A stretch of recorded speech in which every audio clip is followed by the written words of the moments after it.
Juist in deze spannende tijden is het belangrijk om elkaar te blijven ontmoeten, te informeren en te inspireren over hoe we het morgen slimmer en beter kunnen doen. Welkom bij de livecast van Pakhuis de Zwijger.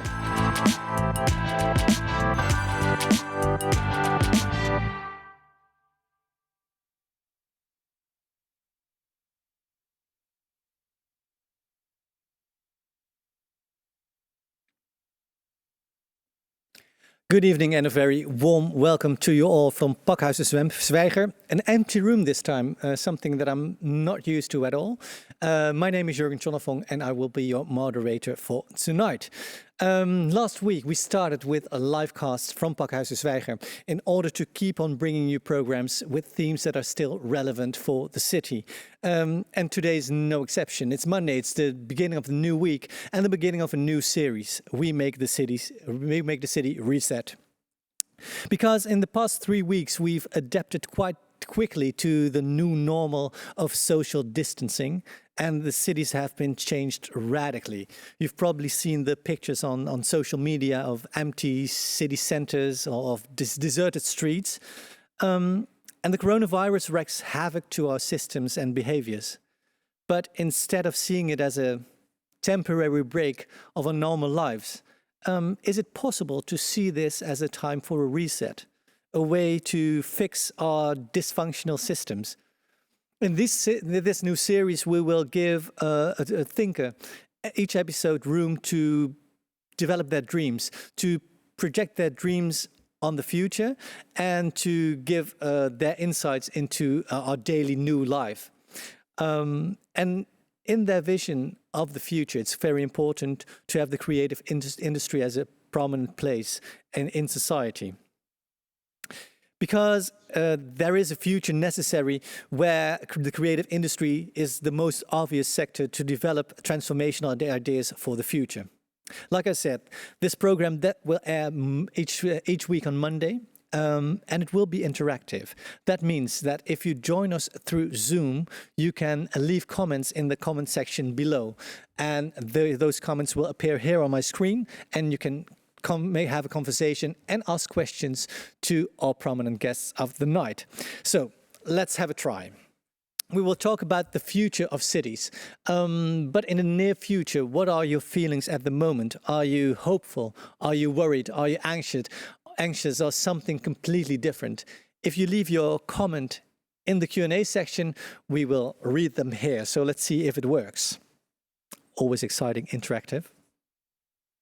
Yeah. Thomas says he feels anxious because he feels that something is changing. Like most people, the world is changing. Well, whether the world is changing and whether it will be for the better or maybe for the worse, that's what we'll talk about tonight with our main guest. And I would like to take the space to introduce our main guest to you. Of course, it's Jeroen van Erp. He's an innovation strategist. He's co-founder and partner of strategic design agency Fabric. And he's also a professor of concept design at the Faculty of Industrial Design Engineering at the TU Delft, where he also studies, if I'm not mistaken. Later in the program, he will Indy Johar will be joining us. Indy Johar is an architect and co-founder of 00, and most recently worked on dark matter. That will be later on, but first I would welcome on stage Jeroen van Erp. Good evening. Hello. Usually we will have a great ovation, possibly a standing ovation for you, but like I said, we are here in an empty room, and I hope that everybody watching through Zoom is applauding at the moment to have a little bit of support for you. Very welcome here. Thank you. But Jürgen, this is the biggest audience I ever had at Pakhuis de Zwijger. What do you mean by that? Probably over 1,000 people are listening, watching. Yeah. So that is true. About the past 3 weeks, how did you experience this social distancing and the new normal that we are experiencing? When I was on my bike driving through the city to come here, it was like surreal. It was empty, totally deserted. Yes, but I don't mind that. But I must admit I had to adapt to the new normal at home. Mm-hmm. Sitting at home, and I noticed that video conferences can be very tiresome. Mm. So that's why we limited this one to 1 hour. Exactly. But it will be fun. Very good. And good, yeah. You've prepared a presentation, so I would like to say the floor is yours. Thank you very much, Jürgen. Hello, everybody. My name is Jeroen van Erp, and I'm already introduced by Jurgen. Pakhuis de Zwijger instigated a program, a conference, with the title WeMakeThe.City, and it has been reframed recently by Reset the City. But I think that's even too small. I think if you look at what's happening in the world, we have to move from Reset the City to Reset the World. And that's where my talk is all about. Let's go back to the 5th century before Christ. The Black Plague in Athens. This is a painting by the Flemish painter Michiel Sweerts. And he painted the devastating result of the Black Plague. And what happened is that the local authorities of Athens didn't have an idea what it exactly was, and didn't have an idea of what to do with it. So they had a lack of knowledge and no plan, no vision. Let's jump forward. If we have been in Athens, you have to go to Rome, of course. In the 1st century before Christ, there was the Cloaca Maxima. It was a sewer that ran through Rome. You see the red line from the Forum Augusti all to the Forum Boarium, and it was an open sewer. And the local authorities envisioned that if they would close the sewer, then it would literally remove the feces from the street, and it would improve the quality of life in Rome. But of course, there's not a logical ownership of this problem. So they did it. They took ownership of realizing this, and until today, Rome uses some of the parts of this sewer. Another jump forward to London, 1854. There was a cholera outbreak. And epidemiologist avant la lettre, John Snow, he found out that at Broad Street, which is now called Broadwick Street, there was a pump. And there was a leakage between the sewer and the water pump. And he collected data of people that were ill, and he found out that it was all located around this pump. So he went to the local authorities of London and said, hey, listen, we have to do something about it. I have the data, so come up with a plan. And the local authorities believed him. And that's how they beat this cholera outburst. So they took advantage of the knowledge there was, the knowledge that was not present in Athens almost 2.5 millennia before. Let's jump forward to more present times. In recent decades, we saw the rise of liberalism, neoliberalism. And this is written down in the Volkskrant, September 2013. The Volkskrant is a very renowned newspaper in the Netherlands. And here our Prime Minister Mark Rutte says, first in Dutch, visie is als de olifant die het uitzicht belemmert. Als visie een blauwdruk voor de toekomst betekent, dan verzet alles wat liberaal is in mij zich daartegen. In English, something like, vision is like an elephant obstructing the view. If a vision is a blueprint for the future, then everything liberal in me opposes this. This is a very liberal stance, and since we are showing pictures, paintings, this is a painting of Eugène Delacroix, Liberty Leads the Way, and this painting epitomizes this. 2 years later, the Whitehouse.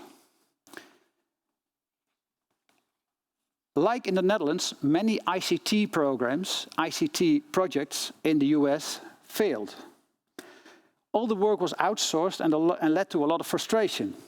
They didn't result in the intended and meaningful applications they were meant to develop. The problem, all the work was outsourced and not the desired impact. It lacked ownership of the problem, and President Obama, or at least his administration, was fed up with it. He brought in Megan Smith. She worked for Google and Apple and was appointed as Chief Technology Officer of the United States of America. So the Obama administration took ownership over this wicked problem. And here's the website. And if you look carefully, they say we're solving big problems. Millions of people use federal government services every day. Veterans apply for healthcare, immigrants apply for naturalization. Too often, outdated tools and complex systems make these interactions cumbersome and frustrating. So using design and technology to deliver better services to the American people. It's, at least in the Netherlands, unthinkable that the government, the administration, the Rutte administration at that time would have done the same.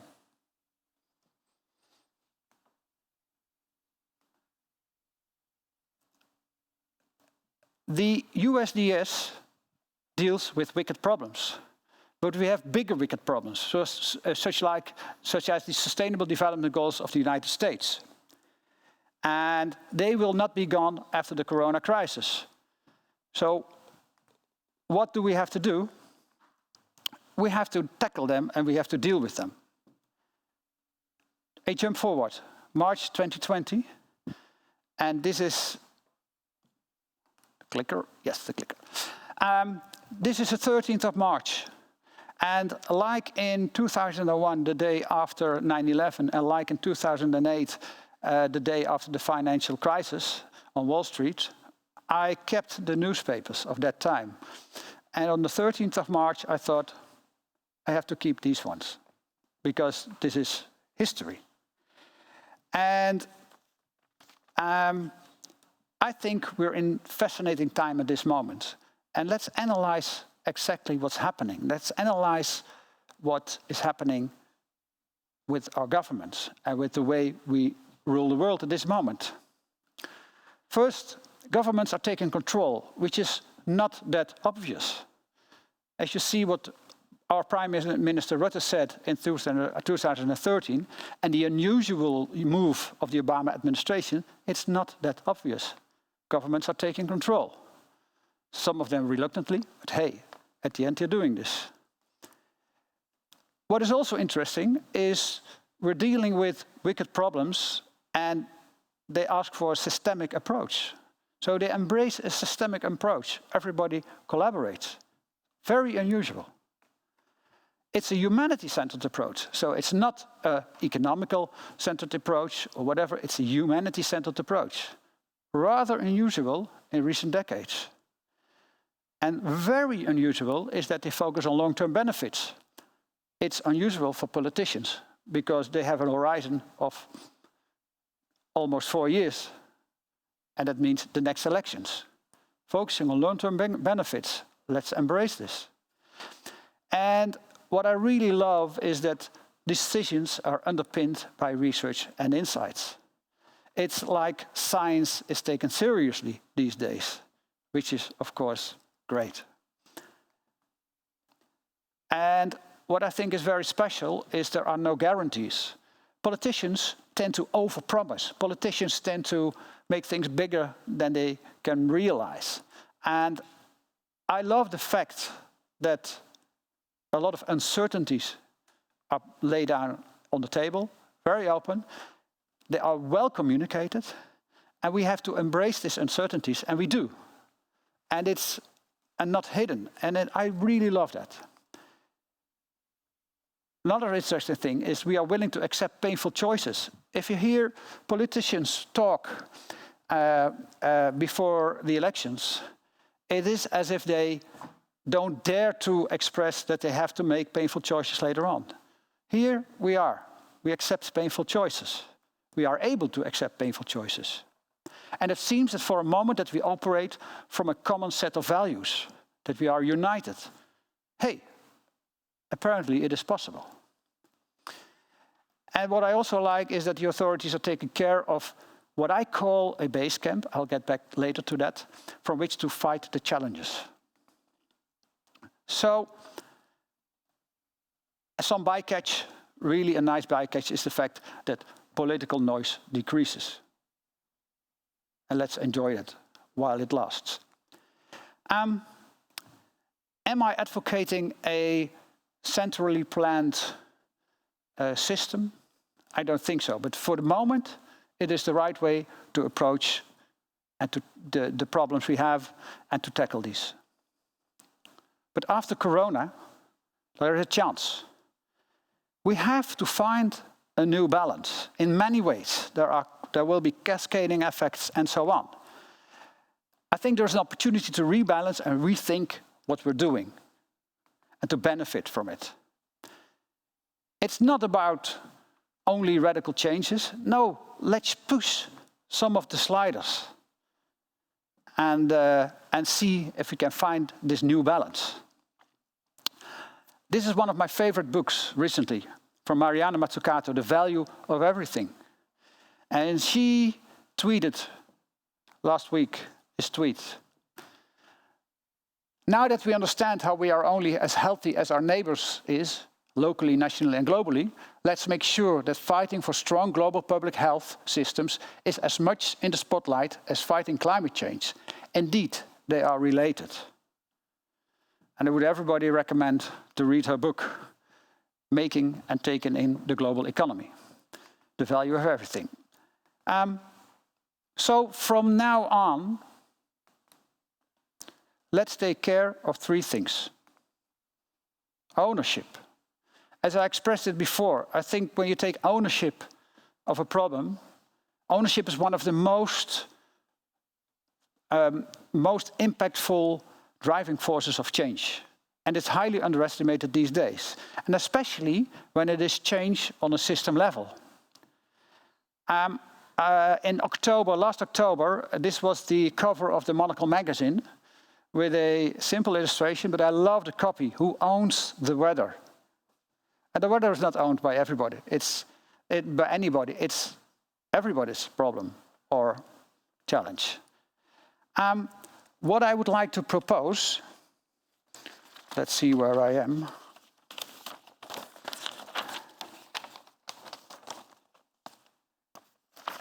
I would like to approach an approach in which the authorities take the lead, creating a base camp.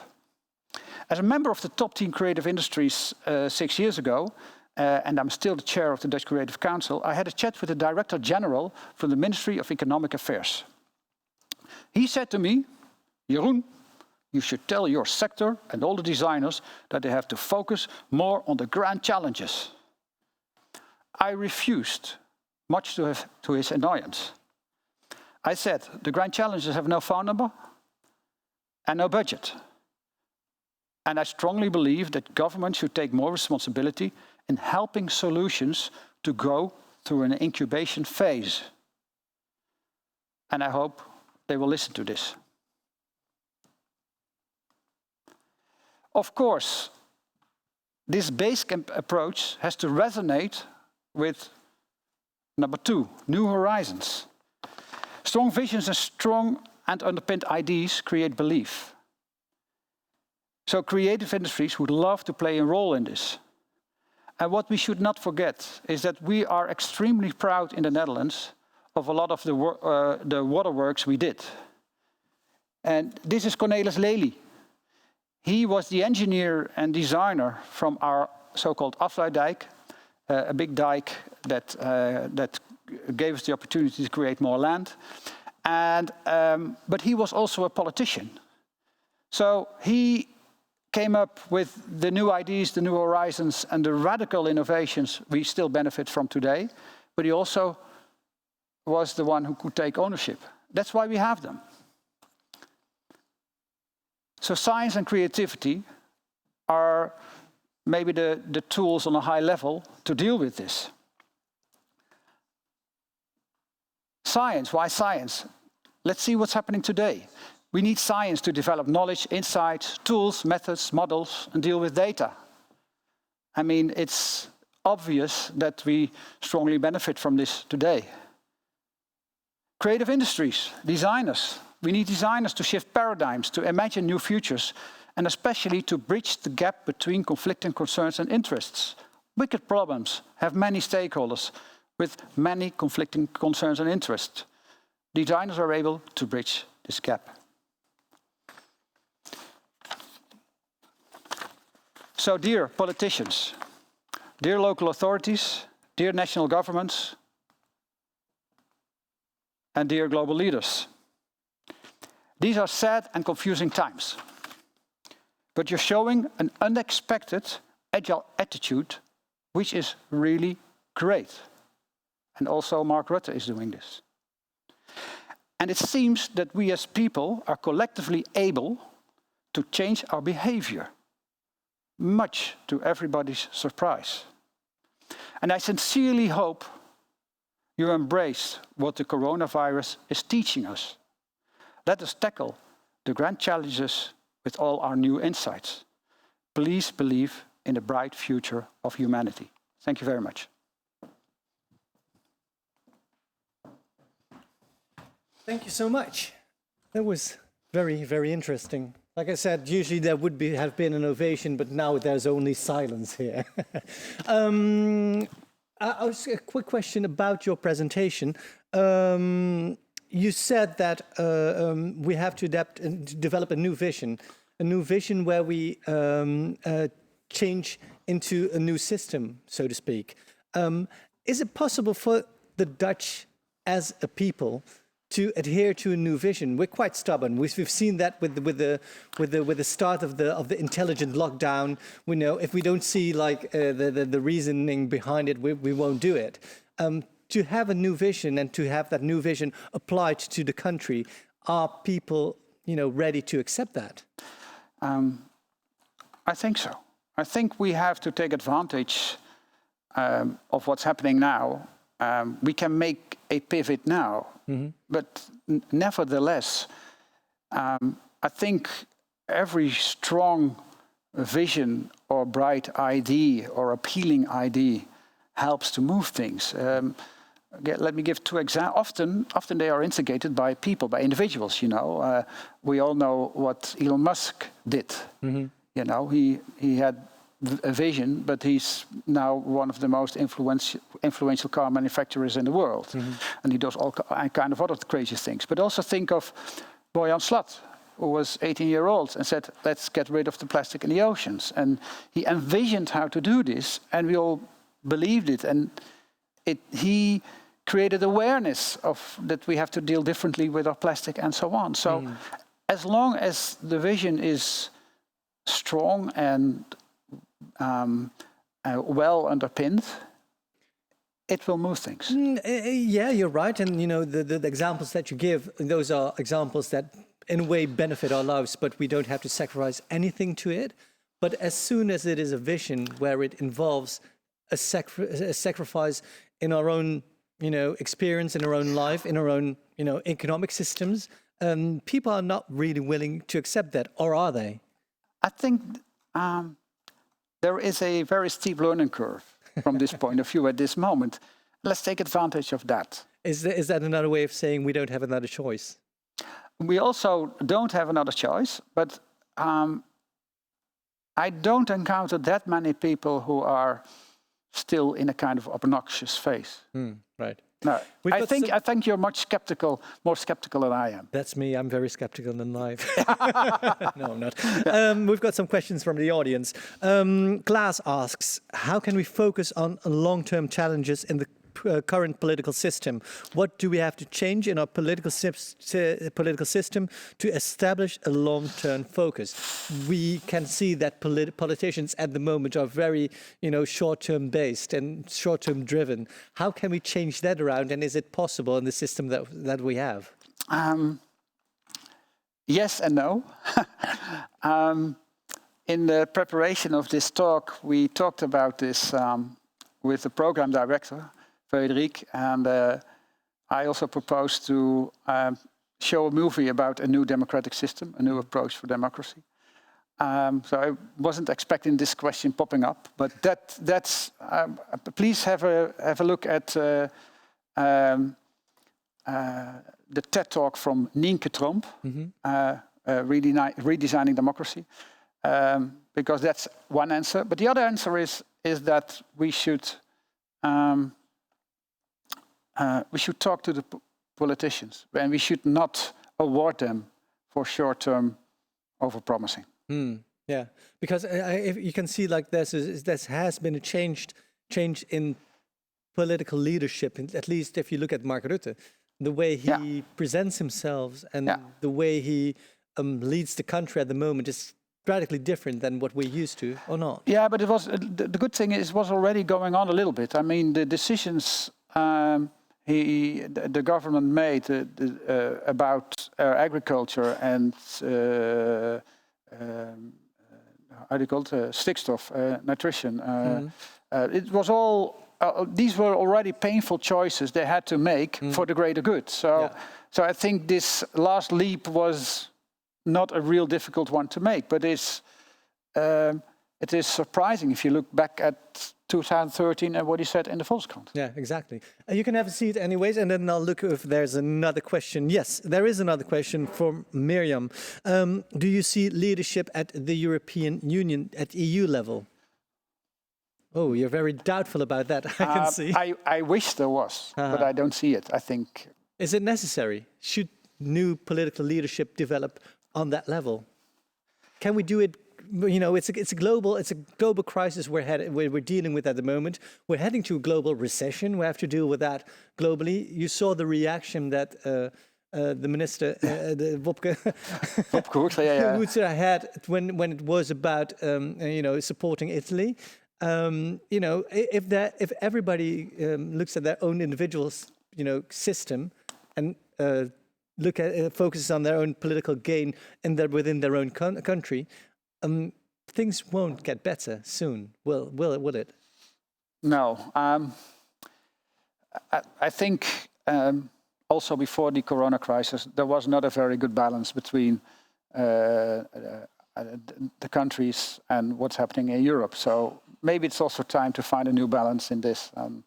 But I think we need to be unified one way or another. And let's have the goal in mind instead of focusing on the means. Right.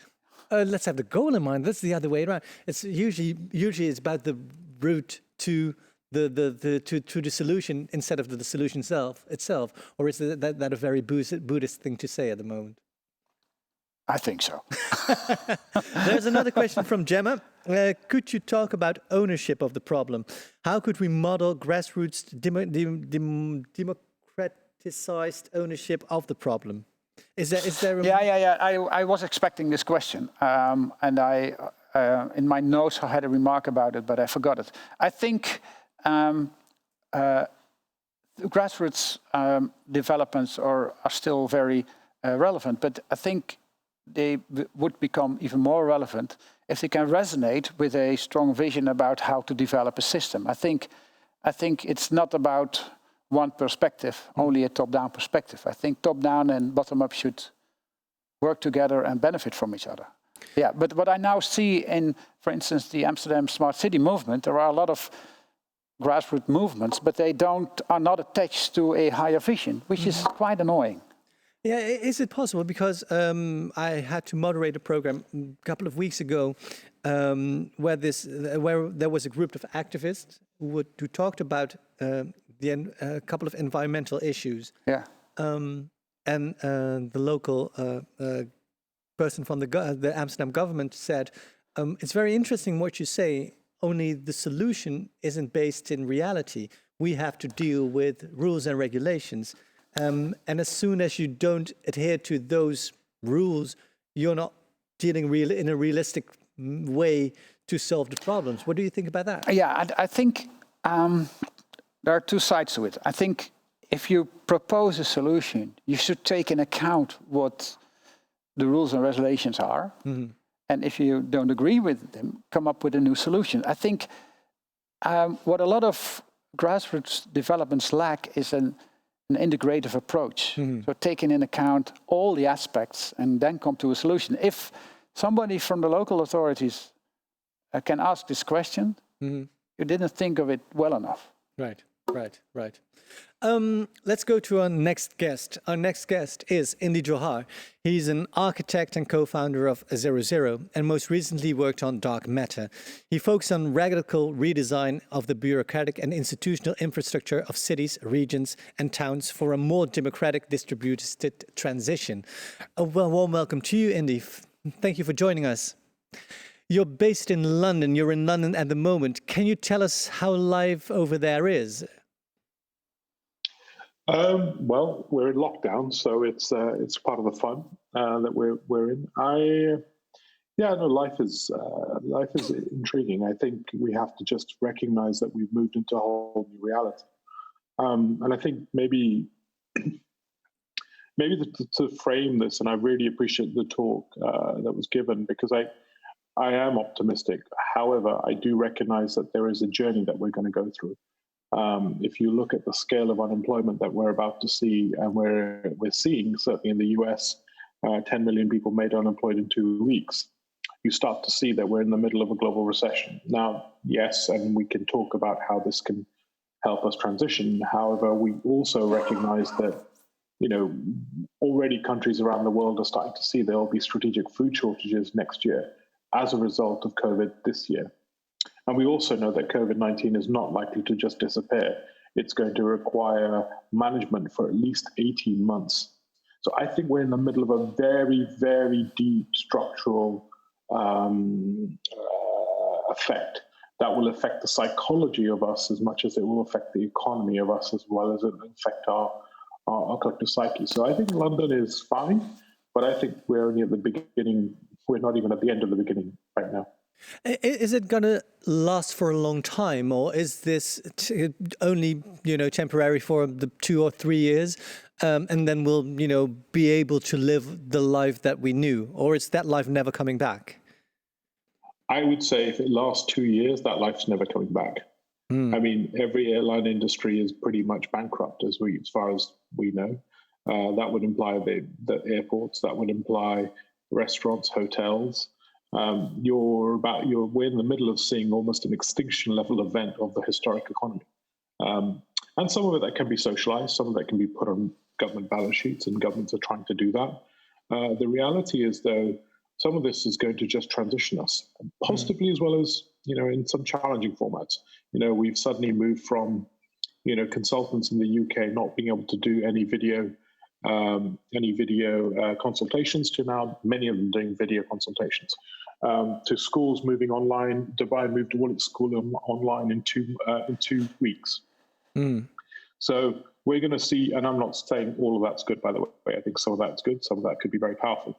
But what we're seeing is a transition. We're seeing an acceleration. What pandemics do is they articulate the structural weaknesses of society. And those structural weaknesses are effectively then driving change. So what COVID has done is revealed those structural weaknesses. And what it said is our global economic thesis was about efficiency, had very low levels of resilience, and had very limited capacity to manage risk. So we failed to manage strategic risk, and we failed to have resilience to be able to do that. Now, that is, I think, a fundamental transition. Those sound like simple words, moving from efficiency to resilience and management structural risk, but they change everything. So if Germany turns around and says we're going to relocalize pharmaceutical production as a result of this and key medical supplies to be able to ensure supply, when parts of Europe start to think actually strategic food is a strategic issue, and they say, right, we've got to have enough food production in our local economy. What does that do? So I think we're in the middle of a massive transformation of our economy at a very, very strategic level. So Right. Food, healthcare, education will all be transformed. Right. I think we're then moving into having to do a large-scale economic stimulus, those countries that can, to be able to reboot the economy. Where that stimulus is applied, is that applied to legacy industries? Is that applied to possible new future industries? That's a political discussion. And how quickly can you re-gear that? Then how do you build civic resilience again? How do you build civic resilience? And then I think finally, and I think we should talk about this, is we're seeing a fundamental transition in government. The architecture of statecraft is transforming. We've seen public services being built over weekends, right? So we've seen, everyone used to talk about, let's do experiments. Everything we're seeing in public policy right now is an experiment. And if you look at the countries that have been successful in this, they have had large-scale sense-making capacity. They have had the ability to see the implications of what they were doing with data and vast forms of infrastructure of collective intelligence, and to be able to respond real-time to the interventions. So architectural policy no longer is about, I make a policy, go to parliament and get it approved and it stays on. It's about your real-time sense-making, your intervention with policy, and your real-time adjustment of that sense-making on that time. That requires a whole new decision-making architecture that I think Western democracies have not been able to deliver. So it's highlighted a failure in Western democracies' decision-making architecture to deal with complex emergent environments. And then finally, perhaps to add, I would say that it really does lead to this final point about long-termism. And one of the Achilles heels of current Western democratic models is that we do not have a mechanism to deal with the long term. So, parliaments are running at 5 years at max, but let's say they're running at operational cycles of 3 years, by which time they're having to gear about their next election. And businesses are running at a quarterly cycle. Whereas the Eastern societies are thinking about, 100-year plans, 50-year plans, 5-year plans. They are able to look at societal value over a much longer cycle. Those two transitions, that's a real issue. So I think what we're going to see is a major transition in how we build long-termism to democracy without it becoming the tyranny of the state or the monopolism of private capital. I think is going to be a big issue. So I think we're in a structural transition, both in statecraft, in our thesis of long-termism, to foundational economies, which I think will have to be relocalized, transition in our global logistics infrastructure as a result of that, reshoring of critical production. I think this is as big a transition as you can imagine. You're talking about great transitions. Is it possible to have a smooth transition in this new way of thinking, or are we heading towards a period of chaos where everything has to be found out and everything has to be developed? What do you reckon? Is it going to be smooth or is it going to be chaotic? It depends. I mean, I think some places will try to do this smoothly. But let's use the US as an example. When you put 20 million people or so unemployed in, say, 4 weeks, which is, I think, what the figures will look like, those 20 million people will lose their houses within 4 weeks, 5 weeks, 6 weeks. If you look at the saving rates in the US, they will lose access to actually all forms of medical care. That is a global recession that just cascades straight off the back of that. So I think some parts of the world will not be able to do it smoothly because they have not invested in what I would call societal scale innovations and societal scale infrastructures. And some parts will. I think some of the Scandics may be able to, and I say may, be able to make that transition. But I do think there are some structural weaknesses that we need to address as Western democracies that are absolutely pertinent to deal with the complexity of risk that we're facing. Yeah. Because I think democracies are not designed to handle risk. Exactly. They tend to turn it into a political exercise rather than a technocratic exercise. And we need risk handled much more through a technocratic lens rather than a political discursive lens, which is, I think, the biggest issue that we face. Because, everyone says pandemics and goes, oh, pandemics, oh my God, this is crazy. It's not. All of this was known, all of this was visible, all this was well known, right? That there was a pandemic risk was well known on the global risk registers. Our inability and our failure to deal with some of those structural issues and also build urbanism and cities that perhaps advance those vectors, I think is a real issue. And it underlies a structural issue. And that's where I think the nature of our cities and the nature of our places will be much more seriously reformed than we would like to care. But you're saying that cities are going to be reformed. In what way can they be reformed, do you think? Firstly, I don't think there is a real estate value out there. Right? Right now, if you look at real estate value, it's out of the window.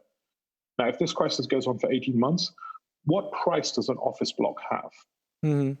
What is the value of a central business district? It's quite interesting that you say that, because in the newspaper today here in Amsterdam, it was said that there was a crash in real estate after the Black Plague hit Europe as well. But at the same time, within a couple of years after the Black Plague, because there was a shortage of houses, which is still the case in Amsterdam and also in London as well, it recovers quite quickly. So real estate is one of the domains that, will not be hit that hard, is the prediction at the moment by this crisis. But you disagree with that, right? It all depends on whether the shortage of houses is houses as financial assets, or is a shortage of houses as places to live in. And also what it also depends on is the urban geography of living. So urban economic geography of living. So if we see a disruption in the economic geography of living and where value is created and how value is created, then I think our cities have a challenge. Now, if central business districts in terms of offices, we're going to have to retrofit them over the next 18 months. We're going to have to increase we're going to have to turn them into 2-meter social, sort of what I call physical distancing zones. How do you redesign them? Change the air rates inside, air exchange rates inside those offices to make them useful. Also, we're going to see massive, redundancy in office space. Yeah. And that's going to have implications for these things. So retail industry is going to be near dead. Right. This will be a cataclysmic event for retail. Right. Because I think it was all. So I think, and that's the bad side. But what it means is that there'll be new forms coming off the back of it. And I would say that one of the things that I think we need to look at is I think people will, there is a sort of, there may be a return to more essentialism, right? Right. So what do we actually want to buy? What is it that we actually want to consume? And I think what we might find is actually at the end of this is much more of a thrift-driven age, where actually innovations which produce value will be consumed and distributed in markets, but actually classic consumer systems won't be. So again, this is not fully known. We know that in recessions, actually, it is psychological goods that are most easily consumed. Right. So psychological goods will be the point of consumption. But again, this is about how we design this future. All I'm saying is I think we're in for and it won't be smooth. I think almost a certain reality is there is some form of transition down before we go up. But we're on a journey. Thank you so much, Andy, for now. I will ask the people who are joining us through Zoom to post their questions to Andy in the comment section, and then we come back to you later and confront you with some questions. Jeroen, how do you react to the story that Andy just told, what his vision is? It is going to be in transition. It's not going to be smoothly. We're going to go down before we can go up. Do you agree with that idea? I think it's hard to disagree. But I strongly believe in the resilience. Mm-hmm. A student of mine did a study about the resilience of cities that were hit by crises. So it was Aceh after the tsunami, Christchurch after the earthquake, Rotterdam after the bombing. And she came to the conclusion that all these cities came out much better than comparable cities. Because they were resilient and new opportunities came up. So I think we have to focus on these new opportunities. Can you elaborate on the opportunities that you see? Well, what are the opportunities that you see? What I said in my talk, I think the opportunities I see is that I can't imagine a new government elected in forthcoming 5 years are elected on the basis of short-term profit or whatever. Mm-hmm. They must do something with this crisis. So they must reason from a more responsible stance than 3 years ago. Is it the end of neoliberalism that you mentioned in your speech as well? Are we heading towards a new ideal? My problem is with all these ideals that they have a single perspective on life. So to a certain extent, neoliberalism is a very provocative, extreme point of view, like communism, like socialism. And I truly believe that we have to move towards a political stance with more balance. And I also don't believe there is a right or a left anymore. I think the solution of viewpoints is a much more multi-dimensional space. So I think there will be a shift. And there will be a shift, and it will force us to think beyond the patterns that we know. You brought 2 film clips that elaborate a little bit more on the breaking the patterns. Yes. The first is one from the Obama administration, if I'm not mistaken, right? Yes, I was in 2016. I attended the Southwest conference in Austin, Texas, and I saw Megan Smith talking, and then she was just appointed by Obama to set up this United States Digital Service Department. And let's have a look at her, because what I find very interesting is this: is she bringing in the best people, creativity as part of what she does. So let's have a look at the clip. Okay. I think we're entering where, human creativity and collaboration is essential. And finding those people who have extraordinary ideas and helping them scale that, and leveraging the federal government almost as a platform on which the talent of America can rise. In fact, President Obama told Fast Company the disastrous rollout of healthcare.gov was a, quote, catalyst for his hiring of some of the best from Silicon Valley. Once they come, they usually come back almost right away, because the opportunity to work on some of our most pressing problems and to serve the American people is such an extraordinary honor. She brought over DJ Patil from LinkedIn to be the first chief data scientist here. Alexander McGillivray, Twitter's former general counsel, is now her deputy CTO. There's just a ton of impact that you can make within government, and you get to have this purpose that is, absolutely pure, trying to help the American people. I think the greatest thing that I could do is unlock talent, to really get more talented people, more surface area of people who are passionate about solving key problems, and get that passion unlocked from everybody. What can we take away from this? What I really value is the fact that these are very bright people, the brightest people in the country, and they quitted their job for the greater good. Mm-hmm. And I think that's really what we need also in to tackle future problems, to tackle these grand challenges. They will still be there, this United Nations Sustainable Development Goals. So I think, but that somebody has to direct this, somebody has to instigate this. And what we see is that in recent decades, governments have been very reluctant to instigate movements where there is a risk that it can fail or that it doesn't deliver what they promise. So, and I think, and I hope that governments and politicians are changing their mindset. So that's what Indy said as well. So from people that are governments that are very hesitant to make decisions, we have to create governments and political leaders that are able to react instantly in real time, but also with a long-term vision. Yes. And isn't that a contradiction that is not possible to solve? Why not? No. I think that is the challenge. That is the sports. I mean, come on. Yeah. Speaking about vision, you brought another clip about traffic in Amsterdam, right? Yes, because Amsterdam traffic is not smart. No. I'm a little bit annoyed by this whole smart city movement, and I saw that Amsterdam Smart City is partner in WeMakeThe.City, so it's partner in this event. So I don't know if I will survive this, but and I think it is highly overrated, Amsterdam Smart City, because I think there is. Okay, Jürgen, an honest answer. Yes. Give me 3 examples of Amsterdam Smart City.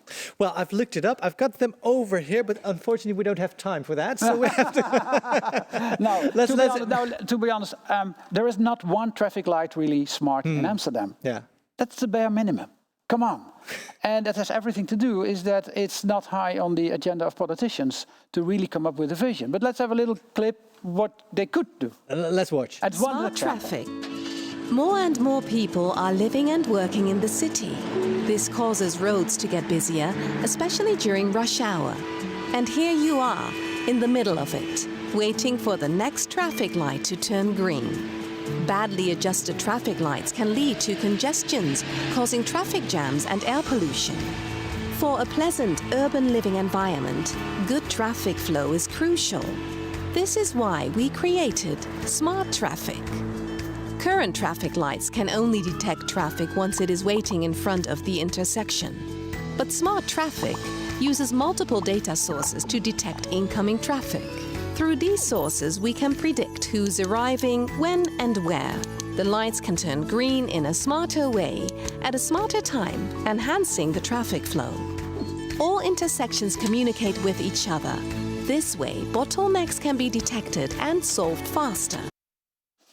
This is, of course, a little bit a silly example in this corona context, in this lockdown context. But what you see is that there are solutions available to improve the traffic, apart from the fact if you want all the cars or not in the city. I mean, but that's what the local government in Amsterdam says. We don't want to have any cars. No, but in the city at all. It's pretty weird that they didn't think in front of the problem that would emerge with all the bicycles. Yeah.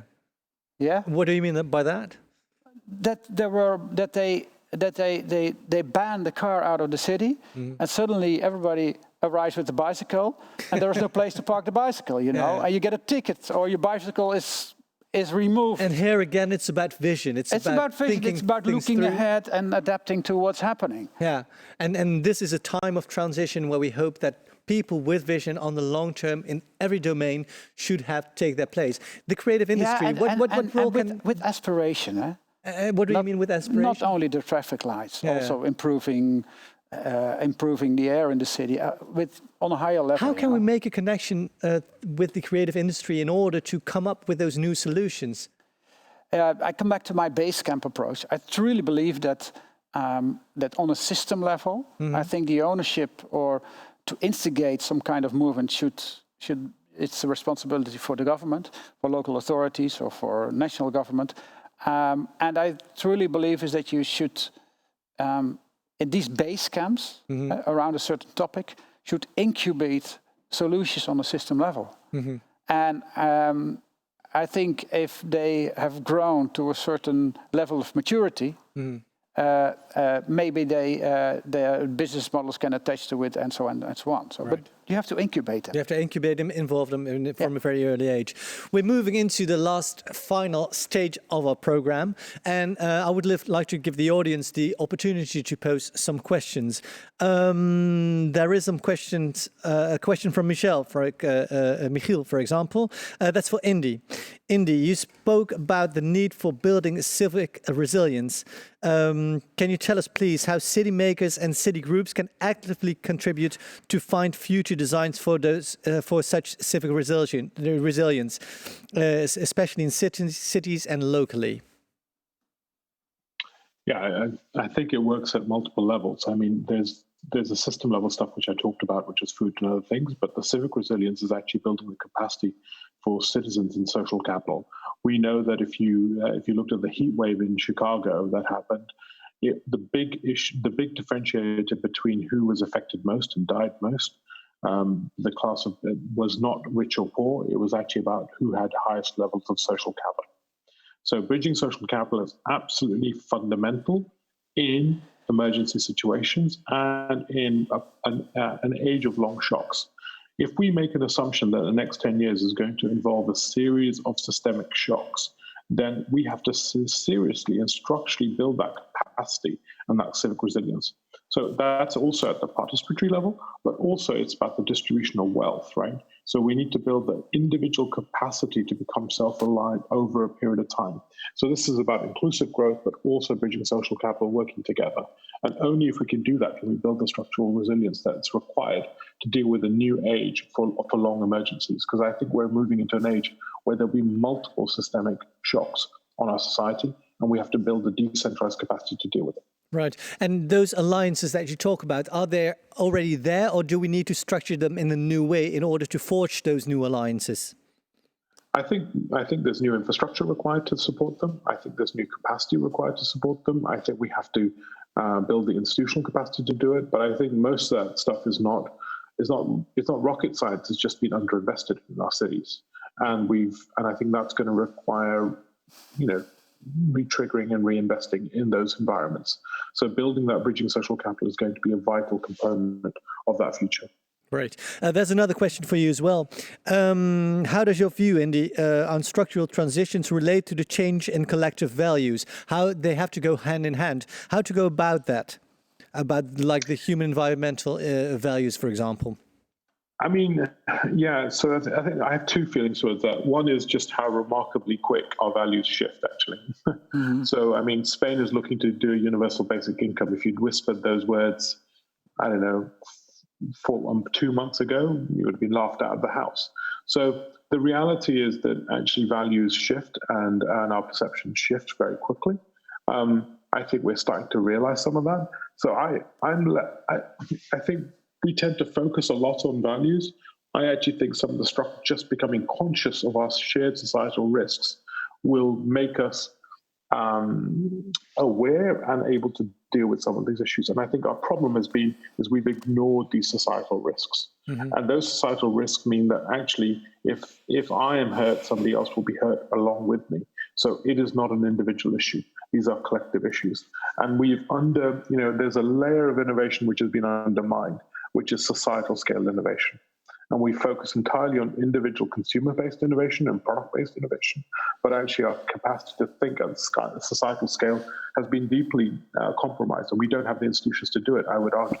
So in the kind of thesis of market and state, states have been reduced to, as Marina Mazzucato says very eloquently, states have been at best reduced to market tinkerers, as opposed to creating a whole different kind of foundational economies. And that can be seen whether it's in collective intelligence or in data or in AI. Why are societies like civilization state societies like China, Singapore, able to advance those realities? Because there are a whole class of innovations that don't operate at the market level. They operate at the societal level. I think that deficit is becoming very visible, and that's got to be really strategically invested against. Okay. Thank you so much, Andy. Thank you for your contribution. There's a final question for you, Jeroen, from Harm. How can we manage expectations of the people or citizens within this balanced political system? A balanced system might not be as fast and clear as the extreme visions citizens have been fed and might have been gotten used to for the past years. Yeah. That's not an easy answer. You've got 50 seconds to answer that before we are off air. Okay, 50 seconds. I think this, let's say this party that aims for balancing interests still has to base their decisions on a value system. And I think this value system should be really a universal one. So not with an extreme point of view, but tapping into universal values. But I think this is a really nice period of time to figure this out and to Harm join the movement. That's a good advice for Harm. Thank you so much, Jeroen. Yeah. Unfortunately, this is all we have time for tonight. Like I said, it's the first edition of a new series. We will be back on Monday. Unfortunately, I have to close off now. Thank you so much, Jeroen, for your contribution. Thank you so much, Indy, and thank you everybody watching at home. Thanks also to the program makers who made this possible, who made it possible to have those programs in the live casts, and also to the technical crew who realized it technically in order for us to come at your place.